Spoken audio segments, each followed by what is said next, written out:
क्या होता है, हम सब लोग सोशल नेटवर्किंग साइट्स यूज़ करते हैं। और जब हम लोग सोशल नेटवर्किंग साइट यूज़ कर रहे होते हैं और अपने किसी प्रियजन से बात कर रहे होते हैं तो मैसेज को छुपा के टाइप करते हैं ताकि कोई आसपास वाला देख ना ले। तो वो भी एक तरह की सिक्योरिटी है जो कि हमने खुद लगा रखी है। तो इस तरीके से क्या होता है, जब हम लोग इंटरनेट पे कोई चीज़ सर्च करते हैं या फिर कोई चीज़ खोलते हैं या फिर ट्रांजैक्शन करते हैं किसी चीज़ को ख़रीदने के लिए, तो एक सिक्योरिटी की ज़रूरत होती है जिससे आपका डाटा, आपकी ईमेल्स या फिर आपका जो भी account number, credit card number, debit card number fill किया गया है उनको अटैकर से बचा के रखा जा सके। तो क्लाइंट और वेब सर्वर के बीच में वो जो एक सिक्योरिटी होती है वो होती है सिक्योर सॉकेट लेयर, जिसको हम लोग SSL भी कहते हैं। इसका क्या मेन गोल होता है, इसकी हिस्ट्री क्या थी, इसके फीचर्स क्या थे, किस तरीके से काम करता है, सब इस वीडियो में मैं आपको एक्सप्लेन करूंगा सिर्फ 5 से 6 मिनट में। अगर आपने चैनल को सब्सक्राइब नहीं किया तो सब्सक्राइब कर दीजिएगा। तो देखिए, safe and secure internet connection provide कराना पहली जिम्मेदारी मैं बता चुका हूँ।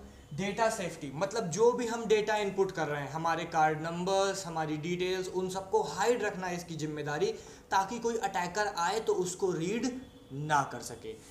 अब यहाँ पे क्लाइंट बैठा हुआ है, ये हमारा सर्वर है। तो सबसे पहले जब क्लाइंट आएगा तो वो रिक्वेस्ट करेगा। तो क्लाइंट क्या रिक्वेस्ट करता है, hello let's set up a secure SSL session. मतलब एक तरीके से क्लाइंट ने सर्वर में जाके कुछ सर्च करने के लिए एंट्री की और उससे कह रहा है कि चलो एक स्ट्रॉन्ग सिक्योर कनेक्शन बनाते हैं। मतलब एक तरीके से वेब सर्वर को इंडिकेशन दिया। सर्वर ने अपना सर्टिफिकेट दिया, hello here is my certificate, कि ये देखो मेरा ये सर्टिफिकेट है, मैं वेब सर्वर हूँ। मतलब तुम किसी और तीसरे या फिर किसी अटैकर के वेब सर्वर से कांटेक्ट नहीं कर रहे हो, ये मैं ओरिजिनल हूँ।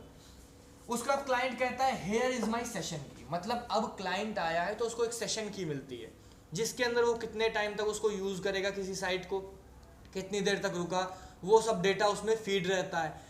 तो क्लाइंट सर्वर से कहता है ये लो, ये मेरी सेशन की है।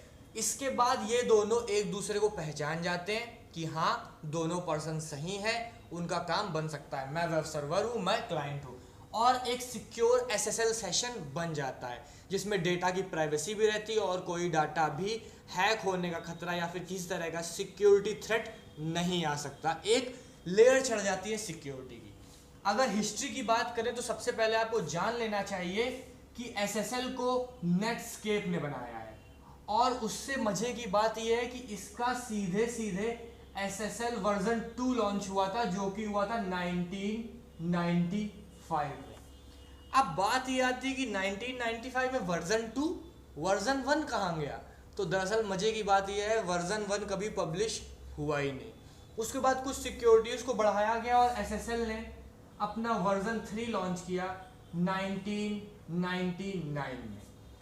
इसके बाद ये काफ़ी टाइम तक सिक्योर सॉकेट लेयर यूज़ होता रहा, लेकिन कुछ प्रॉब्लम्स, न्यूमरस प्रोटोकॉल्स या फ्लॉज की वजह से IETF, किसने?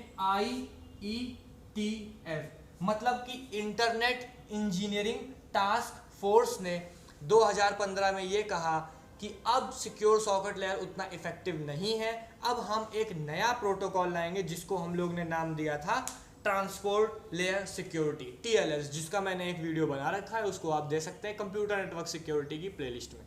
अब हम लोग बात करते हैं कि जो हमारा फीचर्स क्या थे SSL के। मतलब फीचर्स कई सारे थे इन 3 के अलावा भी, लेकिन ये 3 मेन थे जिनकी मैं डिस्कस करने वाला हूँ। तो सबसे पहला था कॉन्फिडेंशियलिटी। कॉन्फिडेंशियलिटी ये कहता था कि जो भी डाटा एक्सचेंज हो रहा था या जिस भी डाटा में कम्युनिकेशन हो रहा था वो सारा डेटा इनक्रिप्टेड फॉर्म में रखा जाता था। उस फॉर्म में सारा डाटा इनक्रिप्टेड रहता था तो कोई भी सिक्योरिटी खतरा नहीं रहता था। मान लीजिए आप हेलो लिख के भेज रहे हैं तो वो एक तरीके से टाइप होके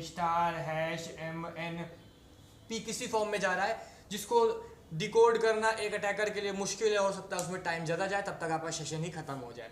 दूसरा ऑथेंटिकेशन का ध्यान रखता था। ऑथेंटिकेशन क्या? जो कांटेक्ट कर रहा है और जिससे कांटेक्ट हो रहा है वो दोनों सही पर्सन हो। एंड टू एंड कम्युनिकेशन मतलब एंड टू एंड कम्युनिकेशन ठीक हो, ऐसा ना हो कोई तीसरा बीच में आ जाए और आपके कनेक्शन को बेकार कर दे।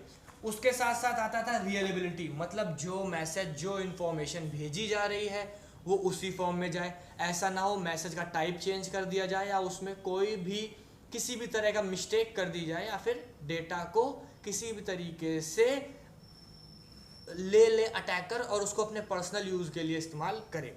तो रिलायबिलिटी में डाटा जो होता था उसकी इंटीग्रिटी चेक होती थी कि डाटा टेम्पर्ड नहीं है।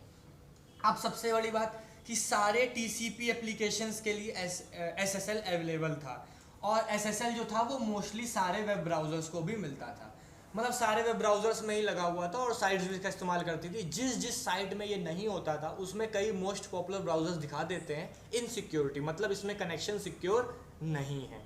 उसके बाद आता था कि नई ऑनलाइन एंटिटीज़ के साथ बिजनेस करने में ये आसानी देता था। अगर आप नई चीज़ कोई लॉन्च करना चाहते तो उसके साथ ये आपको काफ़ी आसानी देता था। वेब ई कॉमर्स, जहाँ पे आप सामान का लेन देन करते हैं, खरीदारी करते हैं साइट से, जहाँ पे आप सामान को खरीदते हैं, वहाँ ऐसा काफ़ी ज़्यादा उपयोग होता था और ये इसी के लिए प्राइमरीली डिज़ाइन किया गया था।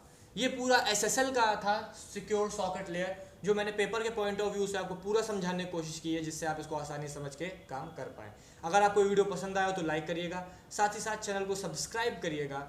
मैं हूं एकांत पाठक, आप देख रहे थे एकांत 360 यूट्यूब चैनल AKANT 360। तो फिर मिलते हैं अगले वीडियो में, तब तक के लिए thank you, have a nice day.